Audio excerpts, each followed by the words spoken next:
அஸ்ஸலாமு அலைக்கும் வரஹ்மத்துல்லாஹி வபரகாத்துஹு. புகழனைத்தும் அல்லாஹ் ஒருவனுக்கே உரித்தாகட்டுமாக. ஸலவாத்தும் ஸலாமும் நபிகள் நாயகம் ஸல்லல்லாஹு அலைஹி வஸல்லம் மீதும் நல்லவர்கள் நம்மவர்கள் அனைவர் மீதும் என்றென்றும் நின்று நிலவட்டுமாக. அல்லாஹ்வின் மகத்தான கருணையின் காரணத்தினால் நாம் ஓதிய கேட்ட எல்லா இறை வசனங்களுக்கும் அல்லாஹ் விரைவான நற்பூரியை அல்லாஹ் வழங்கி அருள் புரிவானாக. நாம் செய்த எல்லா அமல்களையும் அல்லாஹ் பரிபூர்ணமான முறையிலே குறையில்லாமல் நிறைவேற்றி அருள் புரிவானாக. கண்ணியமிக்கவர்களே, இன்று ஓதப்பட்ட அருள் வசனங்களுக்கு மத்தியிலே அல்லாஹ் தஆலா இரண்டு செய்திகளை சொல்கின்றார். முதல் செய்தி என்னன்னா, யார்கிட்ட எப்படி பேசணும்னு ஒழுக்கம் தெரியும்.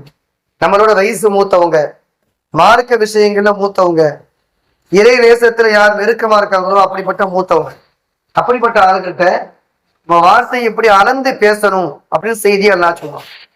இன்னொரு செய்தி, எப்பவுமே யாரையும் ஒரே நிலையில நினைக்க கூடாது. எப்பவுமே யாரையுமே ஒரே நிலையில நினைக்க கூடாது. இன்னைக்கு பிரியமான ஒரு ஆளா இருப்பாரு, நமக்கு நண்பரா இருப்பாரு, ரொம்ப நண்பர் நினைச்சு எல்லா விஷயத்தையுமே கொட்டிடுவோம். சிலரை பார்ப்போம், நமக்கு விரோதியா தெரியும், அவரை பார்க்கும் போதே எதையுமே சொல்லக்கூடாதுன்னு நினைச்சிட்டு இருப்போம்.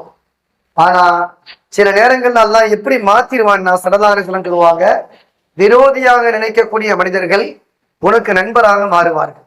யாரை நண்பராக நினைக்கின்றாயோ அவன் விரோதியாக மாறுவான். ஸல்லல்லாஹு அலைஹி வஸல்லம் சொன்ன செய்தி, திருமறை சொல்லக்கூடிய இன்றைய வரலாற்று நிகழ்வும் அதுதான்.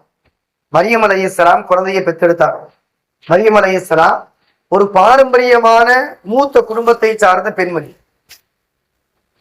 குழந்தையை பெற்றெடுத்த உடனே அந்த மக்கள் சொந்த பந்தம் தான். அவங்க பேசுற வார்த்தை எப்படின்னா, இவ்வளவு கெட்ட பெண்ணாணி போயிட்டியே, தவறான முறையில குழந்தையை பெற்றெடுத்துட்டியே அப்படின்ற மாதிரி ஒரு தப்பான வார்த்தைய, யார்கிட்ட எப்படி பேசணும்னு பேச்சினுடைய ஒழுக்க நடைமுறைகள் தெரியாமல் பேசினார்கள். அந்த சமுதாயம் கெட்டு போன வரலாறை பார்க்கிறோம். இதே போல மூசா அலைஹிஸ்ஸலாம்கிட்ட அந்த செய்வினைக்காரர்கள் அவங்க கேட்ட வார்த்தை, மூசா அலைஹிஸ்ஸலாம் நபி, ஒரு பெரிய மனுஷன் இருந்தா அவங்க கேட்ட வார்த்தை என்னன்னா, மூசா அலைஹிஸ்ஸலாம் அவர்களே, அந்த குச்சியை நாங்க முத கீழே போடவா, அதே நீங்க போடுறீங்களா? குச்சை போட்டோன்னு பாம்பா மாறிடும் அப்படின்னு இந்த செய்வினைக்காரங்க கேட்டாங்க.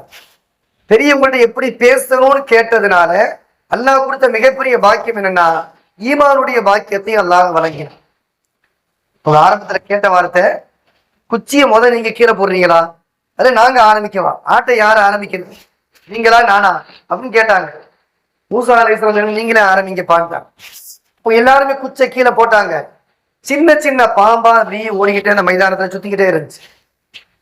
இப்ப எல்லாரும் போட்டு முடிச்ச உடனே மூசா அலைஹிஸ்ஸலாம் கேட்டாங்க, எல்லாருமே குச்சை கீழே போட்டீங்களான்னாங்க. எல்லாருமே போட்டாச்சு. இப்ப நான் கீழே போடுவான்னு கேட்டாங்க.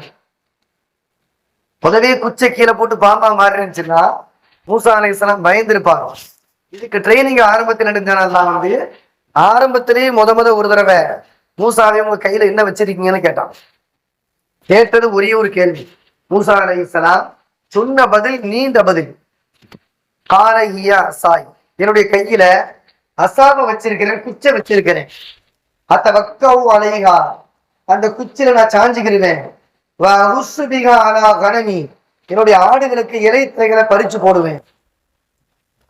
வலிய பீகாம ஆரிபு உக்ரா, எங்கேயாவது போகும்போது எனக்கு ஊண்டுகோலாவது பயன்படும்.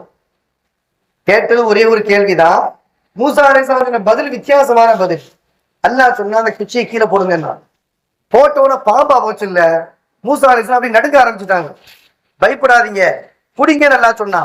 மூசா அலைஹிஸ்ஸலாம் யோசிச்சாங்க, அல்லாஹ் புடிங்கன்னு திரும்ப சொன்ன பின்னாடி பிடிச்சாங்க, கம்பா மாறி போச்சு. ஆரம்பத்திலே எல்லாம் ட்ரைனிங்க கொடுத்துட்டான். இப்ப அந்த செய்வனக்காரங்க தன்னுடைய குச்சை கீழே போட்ட உடனே அதுக்குள்ள சின்ன சின்ன பாம்பாச்சு. மூசா அலைஹிஸ்ஸலாம் குச்சியை கீழே போட்டாங்க. அது பிரம்மாண்டமான பாம்பா மாறி அந்த பாம்பு இந்த சின்ன சின்ன பாம்புகள் எல்லாம் விழுங்க ஆரம்பிச்சிச்சு. இப்ப செய்வினைக்காரங்க எல்லாம் பார்த்தாங்க. பிறவனுடைய அரசவையில உள்ள செய்வினைக்காரங்க அவங்க பார்த்தாங்க, இவ்வளவு பெரிய அற்புதத்தை செய்யறாரு, இவர் உண்மையான நபிதான் அப்படின்னு சொல்லி உடனடியா ஈமான் கொண்டுட்டாங்க. எப்படி மூசா அலைஹிஸ்ஸலாம்கிட்ட பக்குவமா கேட்டாங்களோ அந்த கேட்டதனுடைய விளைவு அல்லாஹ் ஈமானுடைய நசீபை கொடுத்தான். மரியம் அலைஹிஸ்ஸலாம்கிட்ட ஏடாகுடமா பேசினாங்க. அவங்க மிகப்பெரிய இழிவை சந்திக்க வேண்டிய சூழ்நிலைக்கு தள்ளப்பட்டார். பிறவுனுக்கு இத்தனை நாளா அடிமைகளாக இருந்த, அவனுக்கு விசுவாசமா இருந்த அந்த சூனியக்காரங்க இன்னைக்கு பிறவுனுக்கு மாற்றமா மாறிட்டாங்க, மூசா அலைஹிஸ்ஸலாமுக்கு ஆதரவா மாறிட்டாங்க. ஈமான் கொண்ட உடனே அந்த பிறவன் உடனே சொன்னான், நான் என்ன செய்வேன் தெரியுமா, மாறுகால் மாறு கை, வலது கையை வெட்டினா இடது காலை வெட்டுவேன், இடது காலை வெட்டினா வலது காலை வெட்டினா இடது கையை வெட்டுவேன் அப்படின்னு சொல்லி அவன் சொன்னான். அப்படி மட்டும் செய்ய மாட்டேன், சிலுவையில உங்களை அறைவேன், சிலுவையில உங்களை அறைவேன் அப்படின்னு சொன்னான். அப்ப அந்த மக்கள் சொன்ன செய்தி என்னன்னா, என்ன வேணாலும் செஞ்சுக்க, அவனுக்கு பயப்படுற மாதிரி கிடையாது. ஏற்கனவே விசுவாசமா இருந்தாங்க, நண்பர்களா இருந்தாங்க. இன்னைக்கு அப்படியே நேரு மாற்றமா பிறவுனுக்கு எதிராக மாறிய வரலாறை திருமறை சொல்லித் தருகின்றது. எனவே உலகத்திலே வாழும் காலத்திலே யாரையும் நேசிக்கின்றோம் என்ற அடிப்படையிலே உச்சகட்டமாக போய்விடவும் கூடாது, ஒருவரை விரோதியாக நினைக்கின்றோம் என்பதற்காக ஒரேடியாக ஒதுக்கிவிடவும் கூடாது. என்றாவது ஒரு நாள் யாரும் எப்படியும் மாறலாம் என்பதை நபி ஸல்லல்லாஹு அலைஹி வஸல்லம் சொல்லித் தந்ததை திருமறையினுடைய வரலாறு, இன்றைய வரலாறு நமக்கு சொல்லித் தரக்கூடிய படிப்பினையாக நாம் எடுத்துக்கொள்வோம். அல்லாஹ் தஆலா எல்லோரையும் புரிந்து வாழக்கூடிய நல்ல தௌஃபீகை பெற்றவர்களாக அல்லாஹ் நம்மை வாழச் செய்தருவானாக. வாஹிர் தஅவானா அல்ஹம்துலில்லாஹி ரப்பில் ஆலமீன்.